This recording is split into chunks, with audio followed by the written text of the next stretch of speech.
I wanted to have a quick chat about mock-up rooms. I mean, many hotels do them. Some do them for purely aesthetic reasons. And I've been involved in mock-up rooms where later on, when we get to the real thing, we find problems. And it's like, but didn't we sort this in the mock-up room? It's like, Yeah. oh no, that was just for look and feel. We Mm. didn't actually, work out that you can't open the bathroom door with the main door open. What would your recommendation be if somebody's doing a mock-up room? Take the extra time and actually try and make it as functional as possible. You I've have even to, seen yeah, hotels that will put guests into a mock-up room. They'll put their regular guests into a mock-up room over a month mhm. and specifically ask those guests for their feedback. Is that a good thing?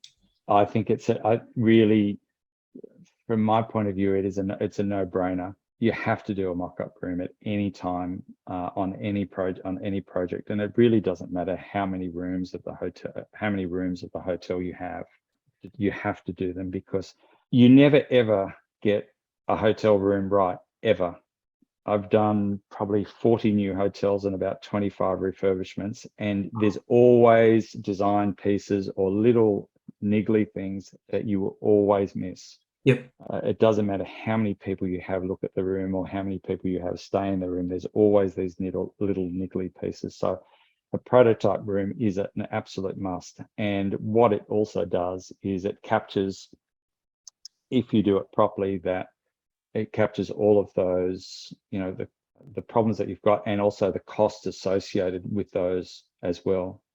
So, because at the end of the day, refurbishment can be really expensive if you are not very careful. It's a really challenging process, and a prototype room is, as I said, you have to do it for a multitude of reasons. I think the best ones I've seen, you do have people staying in them. Certainly the stakeholders, certainly the owners of the hotel, your regular guests and what have you. So you have them there, you have it there for a little while before you finalize the design, Yeah. before you finalize the design. And it might be, the shower head might be too low, or the shower door clashes with the door, or, the toilet's not quite or not in the right position, or anything like that. It is a challenging process given there's so many moving parts in a prototype room.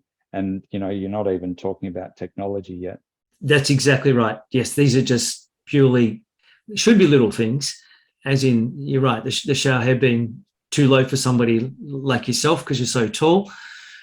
And then you're right, technology is the other one. Well, you should do that in a prototype room as well, is my view. You should have, Exactly. the television that you plan to go with Hmm. connected to the casting solution, etc., Correct. so that you can sort out any potential issues well and truly before, It it and really costs as yeah, well. it really has to be a fully functional room for you to get the most value out of it.